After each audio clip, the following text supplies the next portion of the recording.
Ladies and gentlemen, my name is Michael Tic Tac, and this is my attempt of Pokemon Sword, Steel types only, Hardcore Nuzlocke.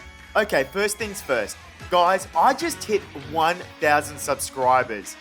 I can't explain how grateful I am to all of you who watch, like, comment and subscribe to me and my videos. Thank you all so much, and I promise to keep the uploads coming. Here are the rules that I'll be using in this run, so just pause the video if you want to have a read.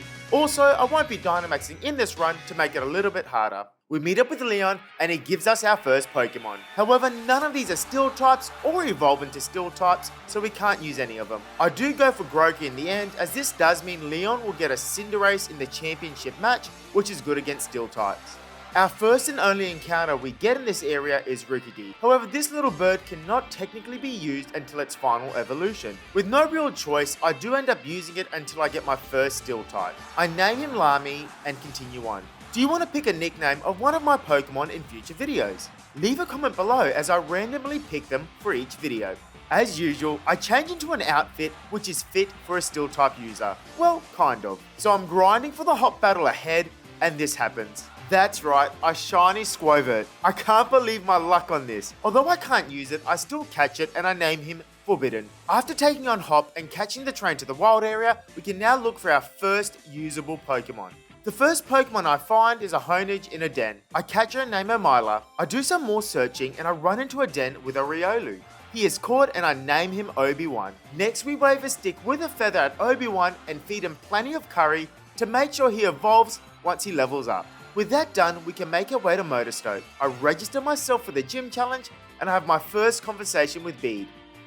I think that went well. I head back to the hotel and Team Yell need to be sorted out. Myla quickly deals with them and we get some rest. We head back to the stadium and then we are introduced to the gym leaders, who for some reason are walking out like they're ready to take on Thanos from the Marvel Universe. Not long after, I do some grinding and Obi-Wan evolves into a Lucario. This is great as now I can use him in battle. Hop then blocks our path at the bridge, forcing us to battle. However, Milo takes care of his whole team pretty easily, allowing us to continue.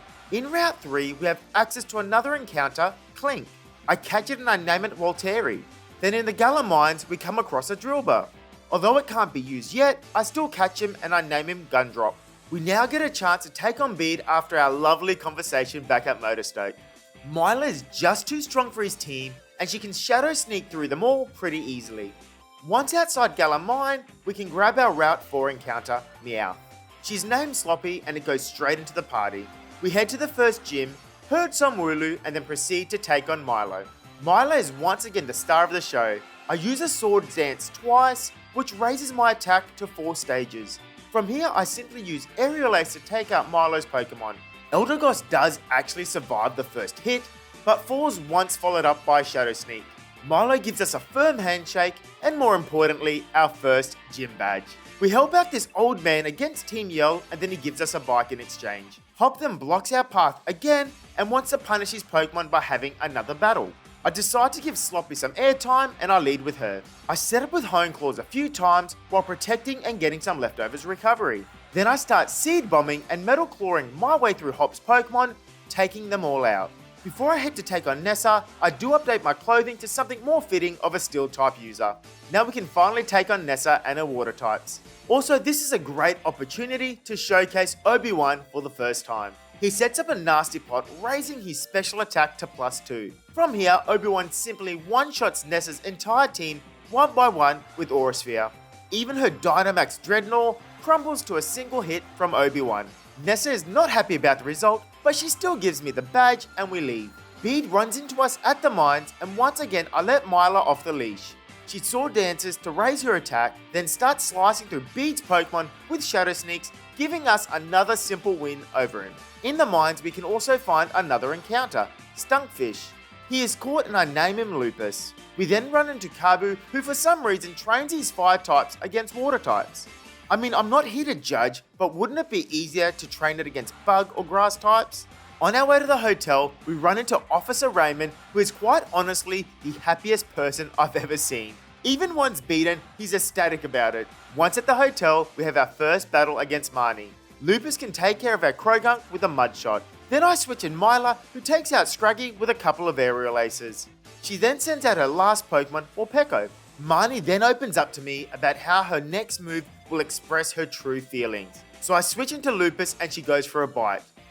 So bite is the move that expresses your feelings, Marnie? Look, no judgment from me, but that's not what I was expecting. Lupus then takes out Morpeko with a couple of mud shots, beating Marnie and allowing us to rest up. Before we take on Kabu, I want to add another member who will be useful for the fight. After a bit of searching, we find a Bronzor in a den. I catch it and I name it CJ, putting him straight into the team. I get everyone leveled up to the level cap and I make my preparations as we finally head to take on Kabu. I lead with CJ, who gets hit with a Will-O-Wisp but recovers with a berry. I then land a Hypnosis, putting Ninetales asleep. I switch in Obi-Wan and I go for a Swords Dance. On the next turn, Ninetales is still sleeping and I'm able to take it out with a Stone Edge. Arcanine does come in, but my Inner Focus ability doesn't lower my attack with his Intimidate. I get hit by a Will-O-Wisp, but I recover with a berry. Then I hit Arcanine hard with a Stone Edge, taking it out. Kabu then brings out his ace, Center Scorch, and Obi-Wan has an 80% chance of hitting the Stone Edge, which would guarantee the win. Obi-Wan is too focused and obliterates the Gigantamax Scorch with a Stone Edge, beating Kabu and giving us our third badge. I then head to the wild area and I find a Ferroseed in a den. I catch it and I name him Levi, who goes straight into the box. I then do some grinding and Gumdrop evolves, who I can now use. Then straight after that, CJ evolves and all of a sudden my team is looking much stronger. We then battle my favourite trainer in the game, Artis Duncan, before taking on Hop and his new team. Walteri leads and takes out his Cramorant with a couple of discharges. Gumdrop then KOs a Silly Cobra with a high horsepower. Drizzle is next, so I switch in Obi-Wan, who can take it out with a couple of Aura Spheres. Then comes out Toxel, who's also easily dealt with. I do some more preparations for the gym, and Myla evolves into a Dual Blade. But that's just the beginning, as I have a Duskstone and I evolve her into her final form, Aegislash. With Myla now fully evolved, she can get straight to work against Bayer, the fighting type leader. As Bayer leads with Hitmontop, it literally has no moves that can hit Myla. Because of this, I simply get to +6 with Swords Dance, and I start aerial acing my way through Bayer's team. One by one they fall to Myla, and for some reason Bayer is telling me that she isn't giving up and that I shouldn't either. Not sure why she thinks I'd be giving up.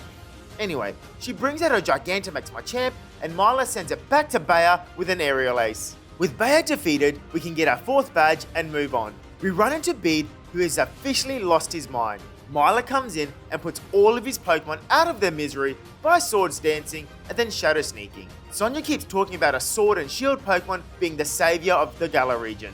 Meanwhile, Myla, who fits the very description that Sonia is talking about, is just chilling in her Pokeball. Oh well. We head straight to the next gym battle, Opal, the Fairy type user. As you can imagine, this is not good for her. If you're under 18, turn away now. Gumdrop Hone Clauses to the max and gets a +6 attack. He then slices his way through Opal's Pokemon like a hot knife through butter. We get our gym badge and we leave before the police come, as this is an absolute murder scene. We make our way to the next gym, and while doing some preparations, Lamy evolves and he can now be used. Also, Walteri felt left behind and he also evolves. Once again, Hop blocks our path and we need to clear it. With Lamy evolved, we can finally use him and give him some airtime. He sets up with Hone Claws and starts taking out Hop's Pokemon. The first to fall is Trevenant, then Heatmore comes in, but he gets drilled. Bolthound could be dangerous, but a Power Trip takes it out. Inteleon then comes out, but it's drilled Peck straight back to Hop. His last Pokemon is Snorlax, but a couple more hits take it out. We then navigate through Gordy's death trap of a trial, where one wrong step equals death. But once we're safely on the other side,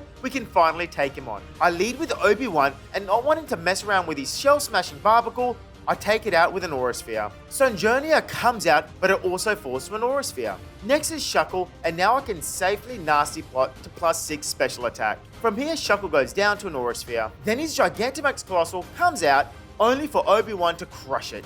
Gordy then gives us our 6th badge, and we can now leave. Hop wants another battle, and it's just a repeat of the previous gym. Obi-Wan single-handedly takes out all of his Pokemon with ease. We head to Spikemuth, where all the trainers are locked out. Thankfully for me, Marnie sneaks us through the back, but she wants a battle first. I lead with Gumdrop, and he sets up with Swords Dance. From here, it's just Gumdrop taking out Marnie's Pokemon until she runs out. Not much of a challenge if you ask me. We then head down a creepy alleyway, and...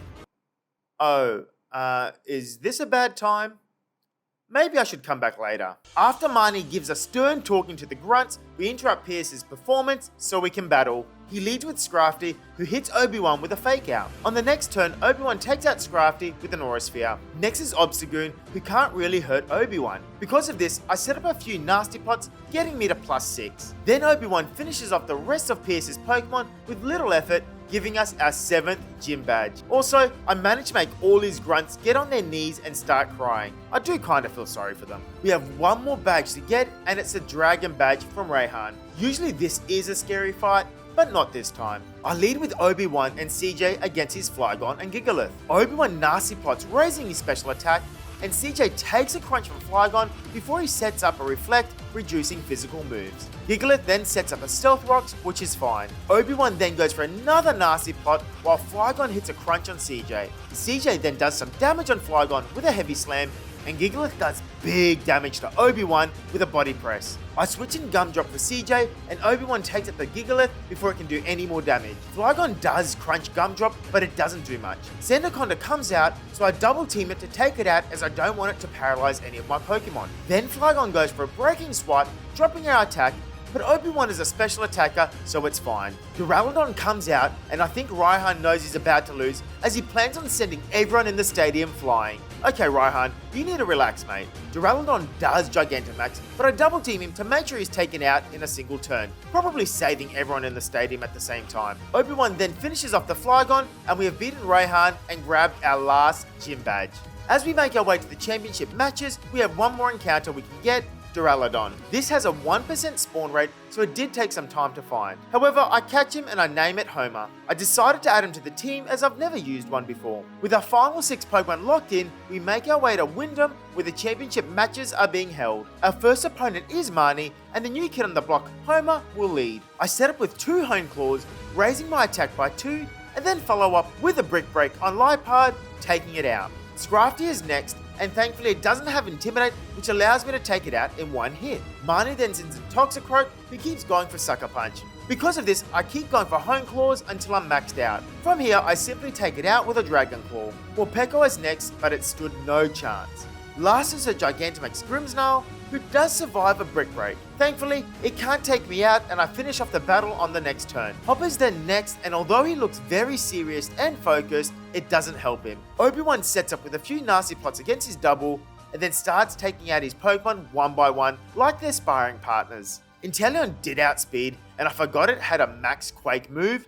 However, Obi-Wan survives and finishes off Hop's Pokemon for the last time. We head outside the elevator, and Leon is just posing in a position outside until we arrive. Okay then, that's kinda weird. Then some story plot events occur, which included playing hide and seek with these guys, and then Piers performing a concert at the subway. But eventually we do get to Rose Tower. After dealing with some security guards, we get straight to the top where Elena is waiting for us. Although she looks very scary, this fight is actually pretty straightforward. I lead with Myla, and she has Frostlass out. Frostlass goes for a Will-O-Wisp, which lands, but I'm able to recover with a Berry. Myla goes for a Sword Stance, raising her attack by 2. On the next turn, I take out the Frostlass with a Shadow Sneak. She then brings in Salazzle, so I go for King Shield to not take damage and also change my form. I then get hit with an Incinerate, which I take well thanks to the stance change. I then go for another Sword Stance, getting me to +4 attack. From here, Salazzle falls to a Shadow Sneak from Myla. My Milotic comes in, and I do a stance change again, allowing me to go for a Sword Stance while being in shield form.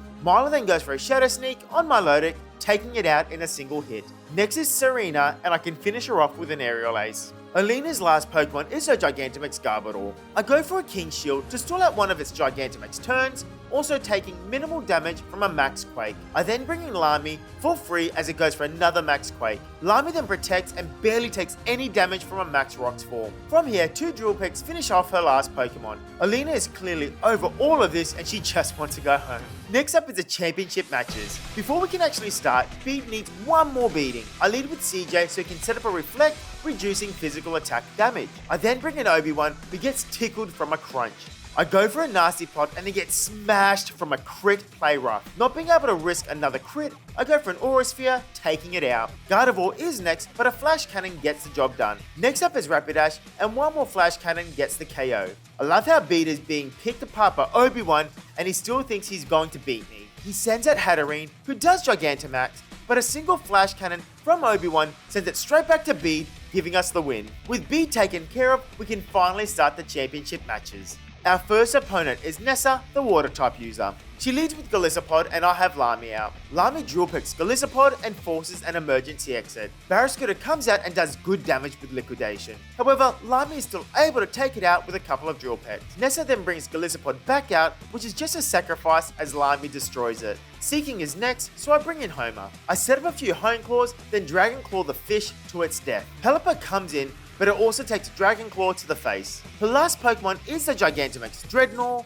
but it is helpless as Homer Brick breaks it back down to size, giving us the win against Nessa. Baya is next, and Mila is just licking her lips as she's eager to take part. Bia leads with Hawlucha, and this thing can only hit Mila with a bounce, which is a 2-turn attack. Because of this, I'm able to easily set up Swords Dances and King Shield on the turn that Hawlucha attacks. I also held a Cherry Berry just in case I do get paralyzed, which actually happens. From here, it's just Mila aerial acing through Bay's Pokemon one by one, including her Gigantamax Machamp, which falls to a single hit. Next is Raihan, and this is another simple battle. I lead with Gumdrop, and I take out the Torkoal with an Earthquake. Tyranitar comes in, and if you've watched one of my other videos, this thing just goes for Shell Smash. This allows me to set up multiple Swords Dances and then sweep through his team, making this another battle that is just a charity case. We have now officially earned the right to take on Leon, but Chairman Rose has other ideas. He literally blows Dynamax energy straight into the middle of the stadium. Like, what the hell, man? Anyway, Hop and I do some story progression stuff, then I can head to Hammerlock and take on Chairman Rose for the title of the best Steel type user in the Galar region. Spoiler alert, I'm going to win. I lead with Mila and I go for a King Shield, which drops Escavalia's attack. Then on the next turn, I go for a Swords Dance and take some damage. Then I go for another King Shield, dropping his attack even further. I do this one more time and I get to +6 and the sweep can begin. Escavalia falls to a Brick Break, Berserker comes out, but it can't do anything. Kling Klang is next, and this thing is faster, so I do use King Shield to get my defense form up. This allows me to tank an Insurance, and then follow up with a Brick Break, taking it out. He then brings in Ferrothorn, which can also do nothing. Chairman Rose's last line of defense is its Gigantamax Copperaja, but Mila is just too strong, and she can take it out in a single hit, giving us a simple victory over the Chairman, and making us the official strongest Steel type user in the Galar region. We head upstairs and things are not looking good. I step in to take on Eternatus, who can be scary. I lead with CJ, who can take all of Eternatus' moves pretty well. I do get hit with a Dynamax Cannon, but it sets up the light screen. Then Eternatus goes for a Cross Poison for some reason, and I land a Confuse Ray. I then switch in Gumdrop, and Eternatus hits himself with Confusion. Gumdrop then gets hit by a Dynamax Cannon, but it doesn't do much damage. This allows me to finish it off with an Earthquake. Eternatus then goes on a bit of a rampage and comes back in a Dynamax form. So I stick to the same strategy I always use at this point of the game, which is to let the dogs take it out while protecting every turn I can. Sure enough, this gets the job done and Eternatus can now be captured in a Pokeball. With the world safe and the Galar region back to normal, there is only one thing left to do. I head back to the stadium and make my way out to face the undefeated champion, Leon. We both go for an AG/lead and Leon goes for King Shield. I predicted this and I went for a Swords Dance, raising Mila's attack by 2. Mila then uses King Shield, which protects it from a Shadow Ball. We then go for another Swords Dance, which is free as Leon goes for another King Shield. We then do this one more time and now Mila's at +6. From here, Mila uses a Shadow Sneak, which completely destroys Agi-Slash. Leon then sends in Cinderace, however Mila uses another Shadow Sneak and one-shots it. Haxorus is next, but Mila is just too strong, taking it out with another Shadow Sneak. Next is Seismitoad, but it shares the same fate as the other Pokemon. Dragapult also has no chance, and a Shadow Sneak takes it out. Leon is now left with just his Charizard, and Mila has one last important task to ensure the victory. First, she uses a King Shield and stalls out one of its Gigantamax turns. Mila then hits for massive damage with the Shadow Sneak, but unfortunately it's just short from getting the KO. Charizard then takes out Mila, which needed to happen as I needed a safe switch in. Mila's sacrifice allows a safe switch in for Homer, who is holding a Zoom Lens and he's able to hit Charizard with a Rock Slide. Charizard falls, and with that we have officially defeated Leon and become champion using only Steel types. If you made it to the end of the video and you enjoyed it, consider subscribing and leaving a like. Regardless, thank you for watching and I'll see you next time.